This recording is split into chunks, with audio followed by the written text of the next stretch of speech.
Saya ucapkan selamat siang dan Assalamualaikum warahmatullahi wabarakatuh. Ya, hari ini kita ketemu lagi di video pembelajaran ya, materi kimia untuk hari ini yaitu untuk kelas 11 IPA dengan materi termokimia. Gitu ya. Jadi untuk hari ini ya, untuk di kelas 11 IPA dengan materi termokimia ya.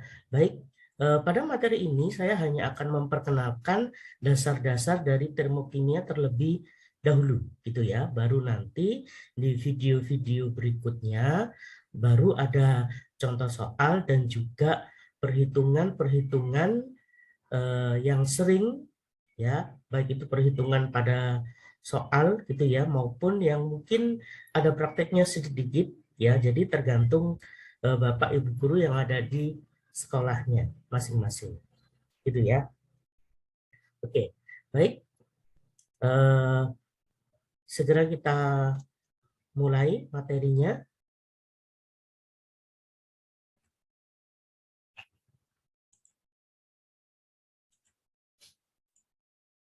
Ya, baik. Di termokimia kita mengenal yaitu adanya sistem dan lingkungan. Gitu ya. Apakah yang dimaksud dengan sistem dan apakah yang dimaksud dengan lingkungan? Oke. Baik. Oke, sebelumnya termokimia adalah ilmu yang mempelajari reaksi kimia dan perubahan suhu serta energi yang terlibat di dalamnya. Ya, jadi dalam reaksi kimia pasti nanti akan ada terjadi perubahan suhu dan ada juga perubahan energi di dalamnya. Gitu ya. Sebagai contoh misal ya, kalian memasak air dari air yang mentah ya, kemudian dimasak menjadi air yang matang ya. Apa yang terjadi? Ya, eh, yang terjadi adalah airnya akan berubah menjadi panas. Gitu ya. Dan kemudian suhunya juga pasti akan naik. Gitu ya. Nah, itu adalah salah satu contohnya. Oke. Nah, apakah itu sistem dan apakah itu lingkungan? Ya, penjelasannya adalah sistem adalah sesuatu yang menjadi pusat perhatian kita. Gitu ya. Dalam hal ini adalah seluruh proses reaksi kimia yang terjadi. Jadi reaksi kimia apapun yang terjadi gitu ya, atau yang ada di depan kita, itulah yang dimaksud dengan sistem. Ya. Kemudian lingkungan, apakah itu lingkungan? Yaitu sesuatu di luar sistem. Ya, jadi di luar dari sistem itu adalah lingkungan. Gitu ya. Nah, contohnya seperti berikut ini. Nah, ini sebuah wadah ya, di dalamnya ada airnya, kemudian kita anggap titik-titik ini kita anggap sebagai gula deh. Gitu ya, kita anggap sebagai gula. Nah, manakah yang dimaksud dengan sistem? Nah, sistem adalah yang ada di dalamnya ini. Ini namanya sistem. Gitu ya. Sementara lingkungan yaitu yang ada di luar dari wadahnya. Jadi di sekitarnya ini namanya adalah lingkungan. Gitu ya. Jadi sudah bisa membedakan apakah yang dimaksud dengan sistem dan apakah yang dimaksud dengan lingkungan. Gitu ya. Jadi jangan sampai bingung. Oke. Baik. Nah, berdasarkan interaksinya dengan lingkungan, maka sistem dibedakan menjadi beberapa hal. Gitu ya. Oke, yang pertama namanya adalah sistem terbuka. Oke, apakah itu sistem terbuka? Ya, berikut ini suatu sistem yang memungkinkan terjadinya pertukaran kalor dan zat atau materi antara lingkungan dan sistem.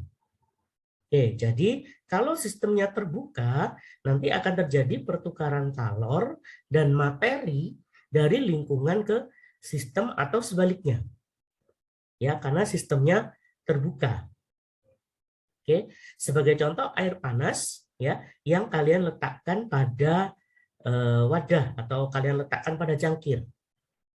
Ya, nah air panas yang diletakkan di cangkir kan bisa dituang ke cangkir yang lain dengan catatan cangkirnya tanpa tutup ya, gitu ya. Nah maka apa yang terjadi nanti airnya bisa ditukar ke tempat yang lain ya, karena sistemnya terbuka nanti air yang tadi hangat atau panas lama kelamaan suhunya akan turun gitu ya, atau menjadi air yang suhunya normal.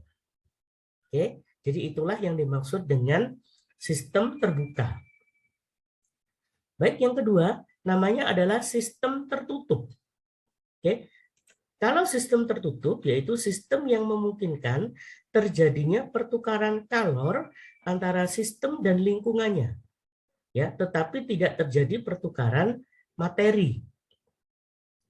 Oke, sebagai contoh, ya, yang dimaksud sistem tertutup misalnya yaitu kalian membeli aqua yang dingin, gitu ya, atau air minum kemasan, mohon maaf, air minum kemasan yang dingin, gitu ya, yang masih tersegel, ya airnya dingin, airnya nggak akan keluar dari wadahnya, tetapi di luar wadahnya ada gelembung-gelembung dingin. Nah, itu adalah energinya yang keluar atau kalornya. Itu ya. Jadi itu adalah contoh dari sistem tertutup. Jadi kalau sistem tertutup itu hanya kalornya yang pindah, materinya tidak ikut pindah. Oke. Kemudian yang ketiga namanya sistem terisolasi. Oke, kalau sistem terisolasi yaitu sistem yang tidak memungkinkan terjadinya pertukaran kalor dan materi antara sistem dan lingkungan. Ya, jadi kalornya tidak keluar, materinya juga nggak keluar atau juga nggak bisa bertukar. Apa itu contohnya, Pak? Oke, sebagai contoh adalah termos. Ya, kalau kalian menyimpan air panas di termos, gitu ya, kemudian harus ditutup rapat, ya, maka misal jam 7 pagi itu air panas, gitu ya, maka masih di jam 9 airnya juga masih tetap panas ketika di dalam termos, ya. Kenapa? Karena suhu airnya nggak keluar, ya, atau kalornya tidak keluar dan airnya juga tidak keluar, ya, airnya masih di dalam termos. Nah, itulah yang dimaksud dengan sistem terisolasi. Oke, baik, berikut contohnya. Nah, ini ya. Nah, saya berikan contoh yang pertama, sistem terbuka. Jadi kalau di kimia nanti ada wadah yang seperti ini. Ya, ini wadah terbuka. Ya, ini adalah sistem terbuka. Kemudian ini adalah sistem tertutup di gambar yang kedua. Ya, mohon maaf, mungkin di sini kurang jelas sedikit ya. Tapi terlihat di sini ada tutupnya. Itu ya. Nah, kemudian yang ketiga, gambarnya termos, ini adalah sistem terisolasi. Oke, jadi sudah paham ya masing-masing pengertian dan juga contohnya. Itu ya, dan masing-masing pun juga ada kegunaannya. Oke. Nah, baik. Pengenalan berikutnya adalah mengenai persamaan termokimia dan entalpi. Oke. Nah, persamaan termokimia ialah persamaan reaksi setara yang menyertakan kalor reaksi atau entalpi reaksi, ya, yang menyertakan hubungan antara massa dan energi. Oke, jadi persamaan termokimia adalah reaksi yang sudah setara, kemudian ada energi yang terhubung. Oke, contoh persamaan termokimia yang sering kita pakai, misalkan bentuknya seperti ini, ya, 2H2 bentuknya gas, hanya O2 berbentuk gas, maka menjadi H2O bentuknya gas. Nah, kemudian ada nilainya, yaitu delta H. Ada lambang segitiga, kemudian huruf H, ya, dengan nilai minus 483,6 kilojoule. Nah, jadi kalau ada reaksi seperti ini adalah contoh dari persamaan termokimia. Gitu ya. Oke, sementara entalpi, oke, jadi kalau ada segitiganya, dibacanya adalah delta H atau perubahan entalpi. Gitu ya. Tapi kalau entalpi saja dilambangkannya dengan huruf H. Gitu ya. Nah, ini ada contohnya. Ya, saya ulangi kembali. Entalpi atau H yaitu fungsi keadaan yang merupakan jumlah dari energi dalam. Ya, jadi energi yang ada di dalamnya itu namanya adalah entalpi. Oke, pada tekanan konstan perubahan entalpi, ya perhatikan di kalimat perubahan entalpi lambangnya adalah delta H. Ya, kalau H saja namanya entalpi. Gitu ya. Saya lanjutkan, perubahan entalpi atau delta H yang terjadi dalam suatu reaksi disebut juga sebagai entalpi reaksi. Ya, atau ditulisnya delta HR. Ya, atau ada guru yang menulisnya delta HRX boleh. Nggak apa-apa ya. Mempunyai nilai yang sama dengan kalor reaksi atau Q. Oke. Kemudian, nah, delta H sama dengan minus dari Q. Oke. Ini keterangannya, tanda minus hanya untuk menunjukkan bahwa ada energi yang masuk atau energi yang keluar. Oke, sekali lagi, jadi antara nilai delta H dan nilai dari Q secara nilai dia sama. Yang membedakan adalah tandanya. Gitu ya. Sehingga nanti diingat-ingat kalau nilai Q-nya positif, maka delta H-nya jadi negatif. Dan kalau nilai Q-nya negatif, maka delta H-nya jadi positif. Ya, tapi sekali lagi, pengertian tanda minus itu hanya menunjukkan bahwa ada energi yang masuk atau energi yang keluar. Sekali lagi dia hanya menunjukkan ada yang masuk, ada yang keluar. Ya. Nah, besar nilainya sama, nggak ada perubahan. Gitu ya. Nah, di sini saya beri keterangan delta H bertanda negatif, maka terdapat energi atau kalor yang keluar. Gitu ya. Kemudian delta H bertambah positif, maka terdapat energi atau kalor yang masuk. Ya, jadi diingat-ingat kalau delta H-nya min, maka akan ada kalor yang keluar. Ya, kalornya dibuang keluar. Sementara kalau delta H-nya plus, maka kalornya adalah masuk. Oke. Nah, kemudian saya lanjutkan. Ada dua reaksi yang dikenal pada termokimia, yaitu reaksi yang bersifat eksoterm dan reaksi endoterm. Ya, eksoterm dan endoterm biasanya. Bilangnya boleh, nggak apa-apa. Oke, apa itu reaksi ekso dan endo? Ya, biasanya Bapak Ibu guru di sekolahnya itu hanya menyingkat namanya saja menjadi reaksi ekso dan endo. Gitu ya. Kalau reaksi ekso, pengertiannya di sini reaksi yang membebaskan kalor. Itu ekso. Kemudian ciri lain, suhu dari sistem lebih tinggi daripada suhu lingkungan. Oke. Kemudian kalor berpindah dari sistem ke lingkungan. Itu cirinya. Kemudian terjadi kenaikan suhu. Itu adalah ciri dari ekso. Gitu ya. Nah, delta H-nya diperoleh dari delta H produk dikurangi delta H reaktan. Ya, karena terjadi kenaikan suhu. Sehingga kalau digambar bentuknya seperti ini. Ya, delta H-nya dia turun. Ya. Oke, mohon maaf untuk tanda tanya ini sebenarnya adalah tanda segitiga, gitu ya, sehingga delta H-nya minus, dia turun. Oke.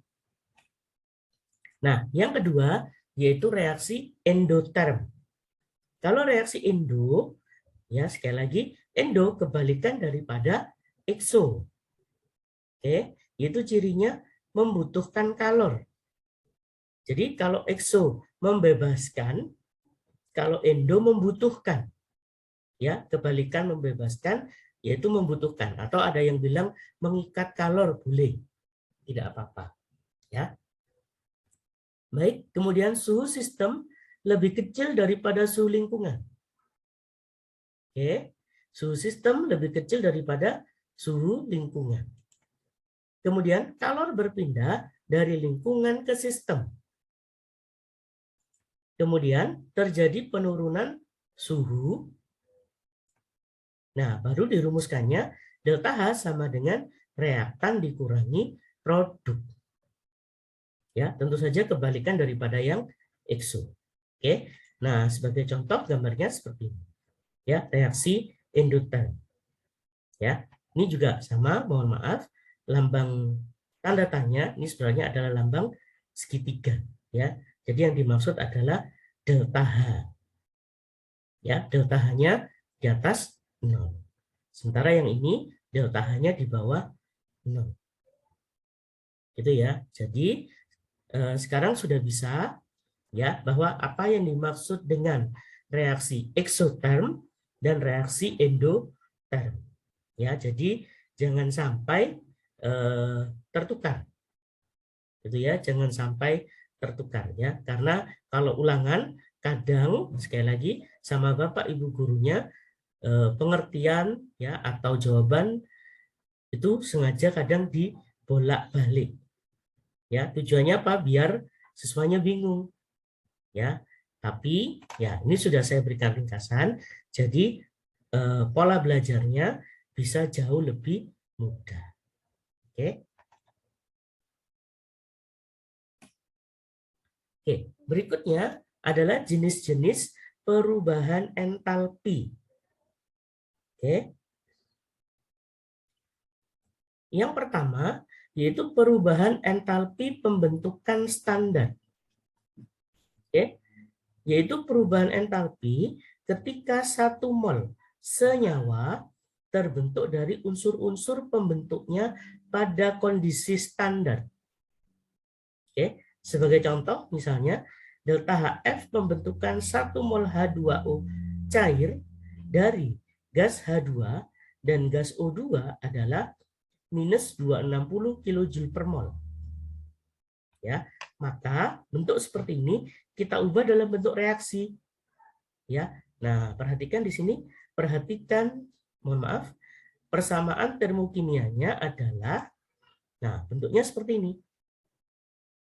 Oke, perhatikan di kalimatnya, ya saya ulangi kembali, pembentukan 1 mol H2O cair, maka H2O-nya di sebelah kanan.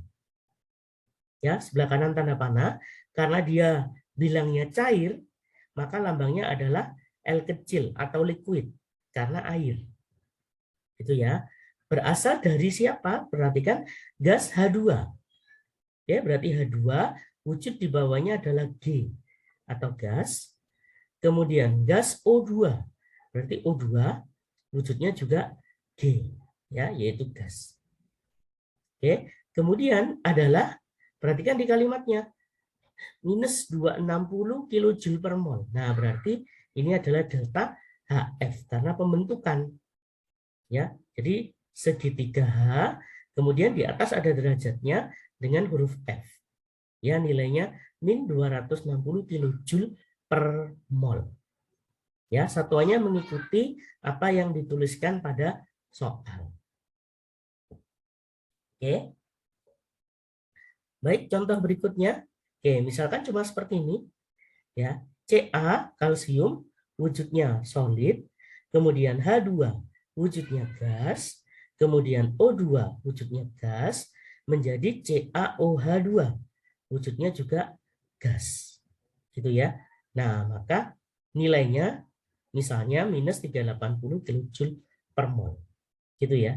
Nah, untuk nilai ini sekali lagi kalian bisa lihat biasanya di buku kimia itu ada di halaman paling belakang, itu ada nilai-nilai perubahan entalpi. Gitu ya. Jadi kalian tidak perlu menghafal, cukup lihat tabel yang ada di situ. Ya, itu sudah ada nilainya. Jadi di tiap-tiap buku itu bisa dicek di buku halaman paling belakang sendiri. Gitu ya. Nah, jadi nanti bisa dicek juga ya. Tapi sekali lagi, nilai yang ada di sini saya hanya memberikan contoh untuk mengambil mudahnya saja. Gitu ya. Oke. Kemudian perhatikan apakah reaksi di bawah ini termasuk delta HF? Oke, bisa dilihat di sini reaksinya adalah Na ditambah KCl menjadi NaCl ditambah K. Bolehkah disebut dengan delta HF? Ya, ternyata jawabannya adalah bukan delta HF. Itu apa? Tidak ada namanya karena ini adalah reaksi kimia biasa. Ingat, delta HF tadi adalah pembentukan senyawa dari unsur-unsurnya. Ya, nah NaCl ya, ini kan terbentuk NaCl. NaCl harusnya terbentuk dari siapa? Dari Na plus Cl2. Ya, ternyata di sini ada Na dan KCl. Gitu ya. Maka delta hanya nggak boleh ditulis delta HF. Gitu ya. Dan ini ya memang nggak ada namanya. Ya, tidak ada namanya. Oke, bisa difahami ya. Baik. Berikutnya, kalau tadi adalah pembentukan, sekarang lawannya. Lawan dari pembentukan adalah perubahan entalpi penguraian. Oke. Ya. Bisa diperhatikan di sini, perubahan entalpi ketika 1 mol suatu senyawa terurai menjadi unsur-unsur pembentuknya pada kondisi standar. Oke. Nah, ini contohnya. Itu delta HD, penguraian 1 mol larutan CaOH2 menjadi padatan kalsium, gas H2, dan O2 adalah plus 380 kilojoule per mol. Ya, nah maka persamaan termonya kita cek. Oke, perhatikan kalimatnya penguraian 1 mol CaOH dalam kurung 2. Kalau penguraian CaOH-nya di depan. Gitu ya. Jadi CaOH dalam kurung 2 wujudnya aki karena ya di soal dia mengatakan larutan. Masih ingat ya, larutan itu lambangnya aki. Oke. Kemudian menjadi padatan kalsium. Oke, berarti wujudnya S, lihat menjadi Ca wujudnya S. Kemudian gas H2, Oke, kemudian gas O2. Oke, sekali lagi di kimia selalu diingat-ingat ya bahwa kalau ada persamaan reaksi ya, maka pastikan kondisinya setara. Ya, pastikan kondisinya setara. Oke. Nah, kemudian kemudian harga delta H-nya yaitu delta HD sama dengan plus 380 kilojoule per mol. Oke. Contoh yang air tadi, maka boleh dipakai di sini. Ya, H2O bentuknya liquid menjadi H2 bentuknya gas ditambah setengah O2 bentuknya juga gas. Ya, koefisien di sini harus 1. Di H2O depannya ini harus ada angka 1. Ya, atau tidak ditulis. Masih ingat ya, kalau di kimia angka 1 tidak ditulis nggak apa-apa. Gitu ya. Nah, maka ingat karena kondisinya dia harus 1 mol. Ya. Nah, di sini lihat satuannya yaitu kilojoule per mol. Artinya apa? Setiap 1 mol ya, dia membutuhkan atau membebaskan energi sebesar 260 kilojoule untuk 1 molnya. Pak, kalau lebih dari 1 mol gimana? Ya nanti tinggal dikalikan sesuai dengan kebutuhan. Oke. Oke, CO2 juga sama.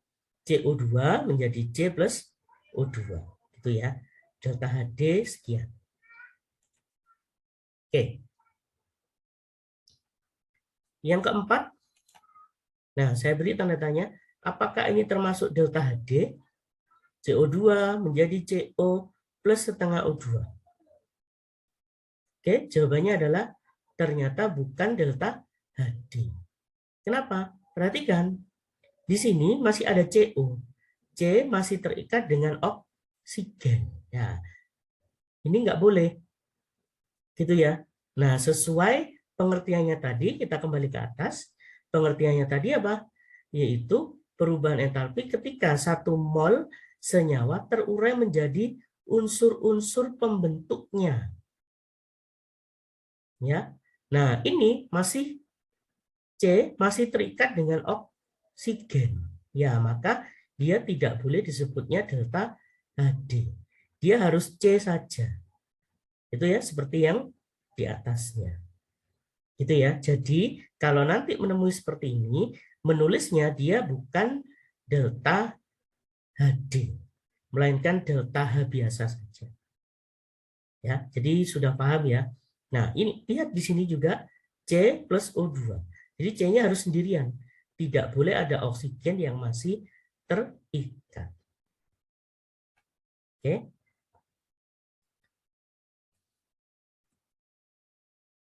Oke, berikutnya adalah perubahan entalpi pembakaran standar.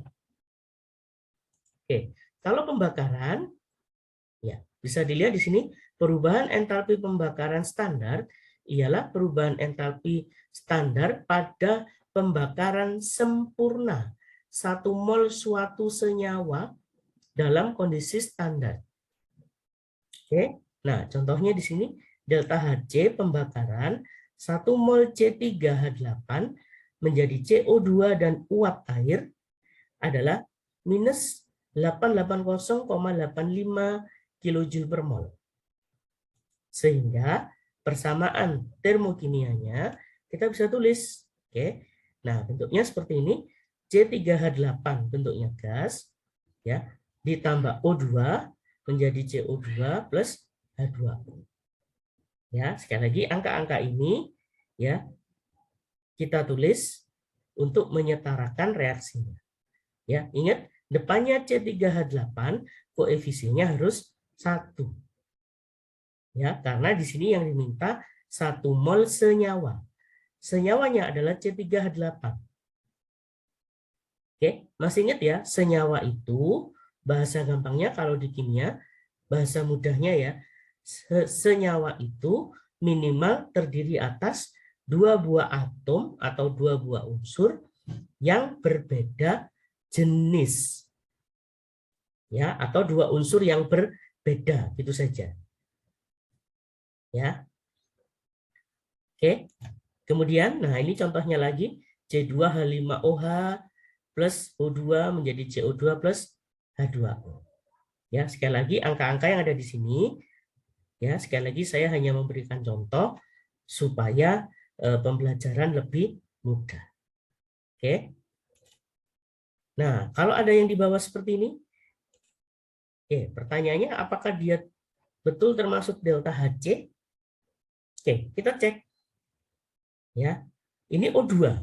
Oke, setiap ada O2 memang pembakaran, betul. Tapi kita lihat di depannya O2, ternyata ada Cl2. Oke, Cl2 itu bukan senyawa, melainkan unsur ya atau molekul bebas. Gitu ya, atau kalian menyebutnya unsur bebas. Oke.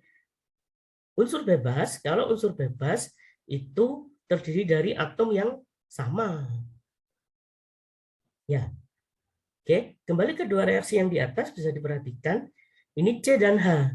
Maka senyawa. Ini yang bawahnya C, H, dan O. Maka senyawa. Sedangkan ini cuma Cl saja. Gitu ya. Maka menulisnya nggak boleh delta Hc. Ya, walaupun plus O2. Tapi ya di sini jawabannya saya berikan bukan delta Hc tetapi delta Hf. Ya, karena dia dari yang kecil-kecil menjadi besar. Nih, bisa difahami ya reaksinya dari sini ya. Lihat di sini C3H8 itu senyawa. Kenapa? Karena C3H8 terdiri dari unsur C dan H yang dua-duanya beda. Itu ya. Kemudian C2H5OH.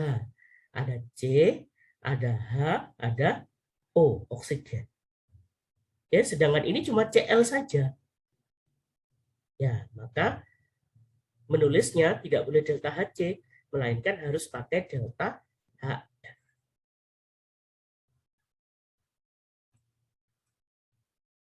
Ya, oke. Berikutnya yaitu perubahan entalpi netralisasi. Oke. Nah, kalau netralisasi yaitu perubahan entalpi yang diperlukan untuk menetralkan 1 mol asam oleh basa atau sebaliknya diukur pada keadaan standar. Ya, jadi boleh 1 mol asam dengan basa atau sebaliknya 1 mol basa dengan 1 mol asam. Oke. Sebagai contoh, nah bentuknya seperti ini. HCl ditambah NaOH menjadi NaCl plus H2O. Delta Hn minus 580 kJ per mol. Oke. Nah, jenis asam maupun basa ya yang dipakai pada entalpi netralisasi harus dari jenis yang kuat. Jadi asamnya harus asam kuat, basanya harus basa kuat. Gitu ya. Nah, untuk bahasan asam dan basa yang kuat ya, silahkan mengingat kembali materi kelas 10 ya yang mungkin sudah pernah diajarkan oleh Bapak Ibu guru yang ada di sekolahnya ya. Silakan diambil catatannya dan dilihat kembali asam kuat itu apa saja, basa kuat itu apa saja. Oke. Nah, yang kedua misalkan bentuknya seperti ini, H2SO4 plus 2 NaOH dan seterusnya. Gitu ya. Oke, ini terjadi perbedaan. Kenapa? Karena bisa dilihat di sini. Hanya di sini ada 2. Gitu ya. Nah, maka OH-nya juga harus ada 2. Makanya di depannya NaOH ada angka 2. Ini boleh, nggak apa-apa. Ya, kalau ini maka salah satunya harus 1 mol. Ya, kalau seperti ini. Kalau seperti yang di atas, HCl dan NaOH, ya, kuncinya H dan OH jumlahnya harus sama. Ya, karena ini sudah sama, ini 1, ini juga 1, ya, maka dua-duanya ini pasti 1 mol nantinya. Tapi kalau di sini, ya, ini hanya 2 kecil di bawah, dia sebagai angka indeks, sedangkan 2 di sini sebagai koefisien. Maka kalau ada bentuk seperti ini, ya, maka kalau salah satu sudah 1 mol, ya, maka satunya nggak apa-apa. Oke. Nah, yang terakhir yaitu perubahan entalpi pelarutan standar, ya, atau delta H sol. Sol itu dari kata solid maksudnya. Ya. Baik. Itu perubahan entalpi pelarutan standar yaitu perubahan entalpi yang diperlukan atau dilepaskan ketika 1 mol zat pelarut dalam keadaan standar. Ya, pada keadaan standar. Contoh, misalnya HCl bentuknya gas, kalau dia dilarutkan di dalam air, dia tetap jadi HCl, cuma wujudnya diganti larutan. Gitu ya. Maka delta H-nya adalah delta H sol. Solid yaitu min 365 kJ per mol. Ya, jadi gas dimasukkan ke air. Ya, maka perhatikan di sini wujudnya dari G menjadi Aki. Oke. Nah, yang lain pun juga sama. Nanti ada peleburan. Ini tadi pelarutan ya. Kalau ini peleburan, ya. Kalau peleburan itu padat menjadi larutan. Misalnya es jadi cair. Ya, itu adalah peleburan. Lambangnya semua sama, delta H solid, gitu ya. Hanya terjadi di perbedaan kata pada zatnya saja.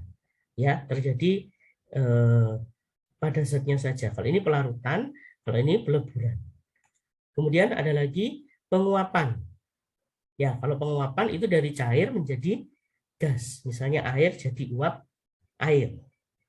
Jadi nanti ada H2O misalnya yang bentuknya liquid menjadi H2O yang bentuknya uap berarti gas. Ya. Kemudian nah, yang terakhir yaitu perubahan entalpi sublimasi. Oke, kalau sublimasi itu padat menjadi gas. Ya, misalnya es menjadi uap air. Oke. Nah, itulah materi yang bisa saya sampaikan pada hari ini. Ya, semoga materi di video ini bisa membantu kalian-kalian ya agar belajarnya jauh lebih mudah dan tertata. Gitu ya. Oke, sampai ketemu di video pembelajaran berikutnya. Saya ucapkan selamat siang dan wassalamualaikum warahmatullahi wabarakatuh. Ya, baik.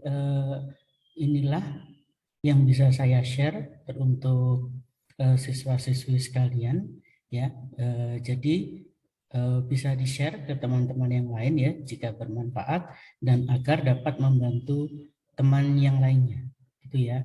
Dan bisa di-subscribe untuk mendapatkan update videonya di tiap minggunya, gitu ya. Dan bagi yang menonton channel ini silahkan beri komentar yang positif di channel ini. Ya, itu saja yang bisa saya berikan kepada siswa-siswi sekalian, baik untuk yang kelas 10, kelas 11 maupun kelas 12. Ya, semoga channel ini dapat membantu untuk proses pembelajaran untuk siswa-siswa sekalian. Ya, baik. Terima kasih atas waktunya. Assalamualaikum warahmatullahi wabarakatuh.